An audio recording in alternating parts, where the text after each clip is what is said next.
Ozarks First. You're watching Color 10 News at 9 on C. Well, Springfield health experts say that those COVID-19 precautions have also protected against another virus, the flu. Good evening, and thanks for joining us tonight at 9. I'm Jesse Inman. Those things like hand washing, social distancing, and masking, they have all played a part in that. And this week, our David Chazanov compared this flu season to last year's flu season. He joins us now. David, talk to us about how those numbers compare to last year. Jesse, things have gotten a lot better, and Cox Health and Mercy Hospital have not had any flu patients so far this year. And around the same time last season, Greene County had about 196 cases, and as of today, the area has 39. During the 2019-2020 flu season, the Springfield-Greene County Health Department reported more than 4,000 cases. Around 71 of those were discharged from Cox Health in January of 2020. Just 1 month after Mercy, Dr. Will Sistrunk says the surge started. Lasted for a couple of months.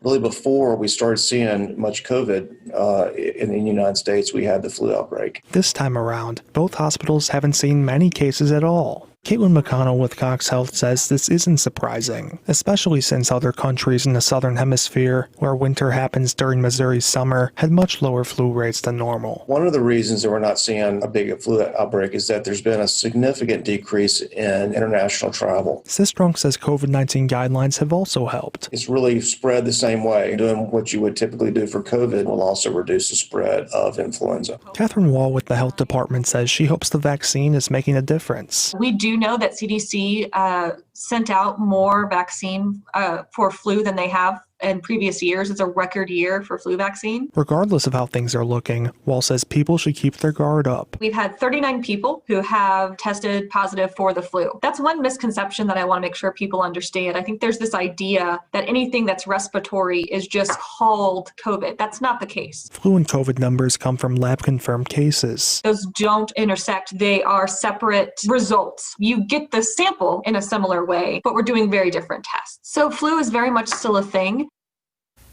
And if you haven't gotten the flu shot yet, Wall says it's not too late, and Cox Health shared a statement with us detailing why flu transmission is down, and you can read that on our website at ozarksfirst.com. David, thanks. Got a follow-up for you folks tonight on a homicide investigation over in Jasper County. Sheriff's deputies say that they have identified a person of interest. They are looking for this man, 34-year-old Justin Chase Stevens, who allegedly stole a vehicle from the victim, 46-year-old Becky Sanders, who was found dead inside a home on Wednesday night.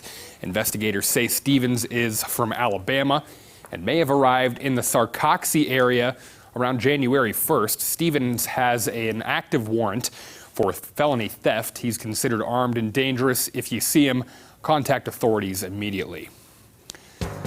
Also making news now, we're just days away from the President-elect Joe Biden's inauguration, and while he's been busy, security is beefing up around the nation's capital. Our Washington correspondent, Basil John Roberts, reports. The clock is ticking as we get closer to Inauguration Day, and President Trump and President-elect Biden are taking care of their last tasks before the big day. We know the science is discovery, it's not fiction. Saturday, President-elect Joe Biden introduces picks for his White House science team. And I'm honored to announce a team that is answering the call to serve.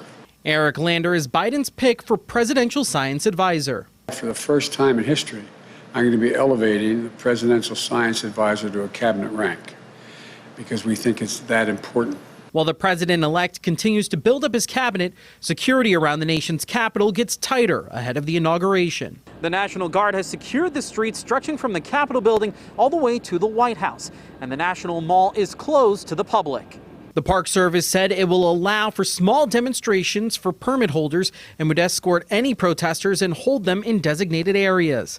Businesses have boarded up their windows as the FBI warns of the potential for more destruction and bloodshed.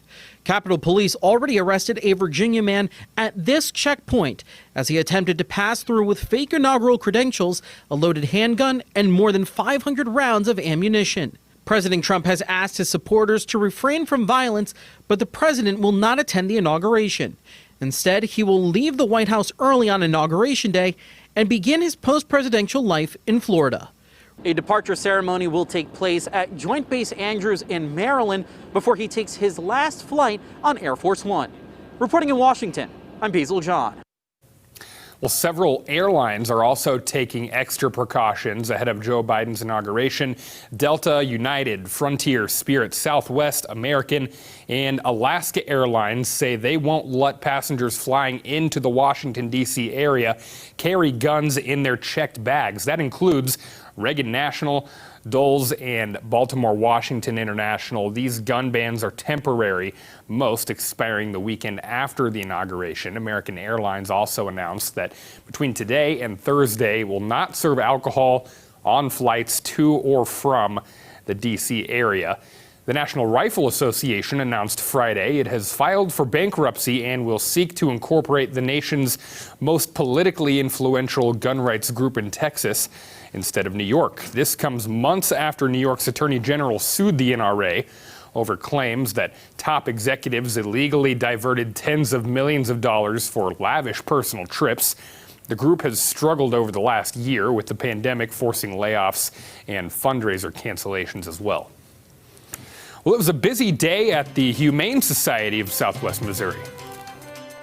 We'll have one again next month and every other month thereafter, and if we have enough demand, we would probably even put on a second one for the month. Up next, we'll tell you all you need to know about getting your pets vaccinated and microchipped at a low cost. We'll be right back. You're watching Color 10 News at 9 on Z. Ozarks First with Jesse Inman. Weather with meteorologist Beth Finello. This is Color 10 News.